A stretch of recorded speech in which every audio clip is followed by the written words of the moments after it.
As a big college football fan and NFL fan, I run across old college football games, whether it be on one of the regional conference networks, the Big Ten, the SEC, the Pac-12, or on ESPNU, and looking at some of the old games and ESPN Classic that they show. And I'm always scanning for NFL players. Okay, this is a big such and such game, a big Washington UCLA game from 10 years ago. Who's in the NFL right now?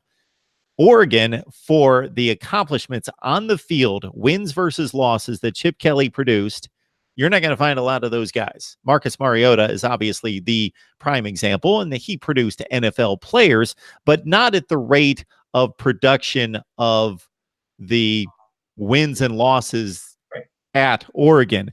46-7. People let that sink in. 33-3 in the Pac-12. He was winning 11 times more games that he was losing.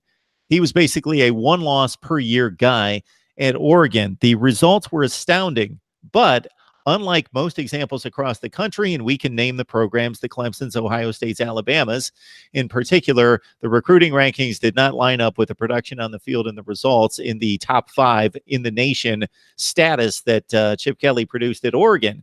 So therefore, what can we tell about not necessarily just this recruiting process and this class, but Chip Kelly's results in recruiting versus what may turn out to be UCLA results on the field, and the expectations maybe not necessarily being attached to the recruiting, but let's wait for the results on the field. Yeah, you know what? You bring up an interesting point because we don't see UCLA getting a 5-star breakthrough, in this class this late in the game. They're not that close to anyone who is at that level. And when you look at what Kelly did at Oregon, he had those 4 years as head coach. And as you point out, he was 46-7.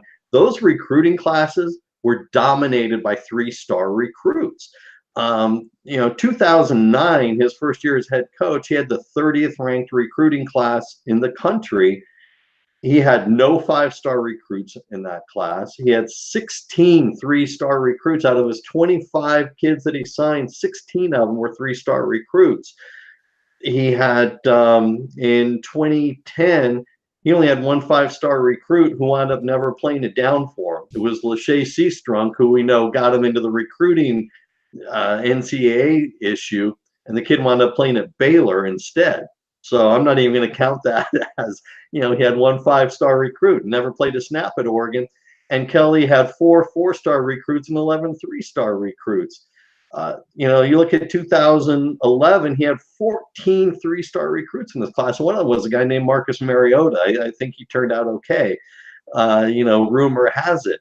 This is what Kelly lived off of at Oregon. He had 8 3-star recruits in his class in 2012. This is what he did. We even went back and looked at the 2 years where he was offensive coordinator out there on the recruiting trails and getting these kids in. And in 2008, he had 17 3-star recruits that Oregon signed, and he had no 5-star recruits and a handful of 4-star recruits, Darren Thomas being the most notable of them. And in 2007, his other year, he had 11 3-star recruits. The point being that you were arriving at before I started throwing out all kinds of numbers was Chip Kelly's not going to worry about the stars on recruiting. Chip Kelly got a lot of knocks during the season from local pundits when it was revealed that he had not been to any of the high schools to this point, visiting high schools and glad handing the high school coaches. And those things are important. You have to build those relationships. But he's been doing that since the season ended. He's been doing a lot of it.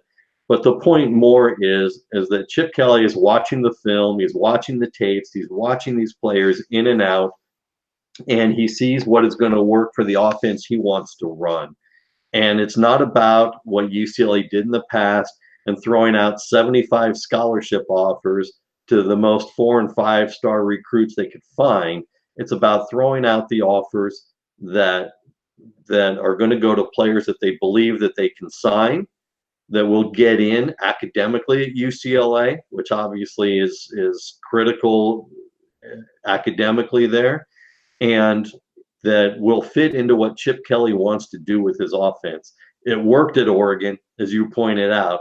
He didn't, he had a handful of players go on to the NFL. It wasn't the long list that you have at Alabama or at Ohio State or Clemson or whatever the case may be. You and I have talked in the past. I'm on the Football Writers Association of America, and we just voted on the All-American team, and I'm on that selection committee. And you look at like the linemen that you get at Alabama or Clemson, and we talk about as we're voting for things like the Nagurski Award or the Outman Trophy. Oh my gosh, these guys not only are so good now, but they're top 10 draft picks. That's not what Chip Kelly is worried about. Chip Kelly is worried about winning for the people who are paying his salary every month and putting a winning product on the field at UCLA. If he can develop them and put them in the NFL, that's great. His job is to win here. So for the UCLA fans who, as you put it earlier, are going to be near the ledge when they don't see a boatload of 5-star recruits coming in, I'd refer you to what we just talked about with what he did at Oregon. All right, Tony. So I'm hurriedly, as you're talking, and of course I'm taking that in, hurriedly going through recruiting rankings at Oregon under Chip Kelly. So if my memory serves me correctly, of course, Mark Helfrich took them to the national championship game in 2014. Therefore, wasn't Kelly's last season 2013? It was 2013. Yeah. 2013. So we've got the 19th rated class in the country in 2013. We've got number 14. We've got 12. How long was he there? 46-3, 53 games, 5 seasons, correct? Right. Maybe 4? 4 seasons. It was 4 seasons. So you'd mentioned 2007, and obviously that was the foundation of his early teams. Correct. They were 14th. They were 34th. They were 30th. Right. So he kind of raised them into a top 20 situation. Right. He had 2 main classes, as we mentioned, to your point, that built the foundation of the teams that were finishing in the top 5 to 10 in the nation, that were 30th and 34th in the recruiting rankings.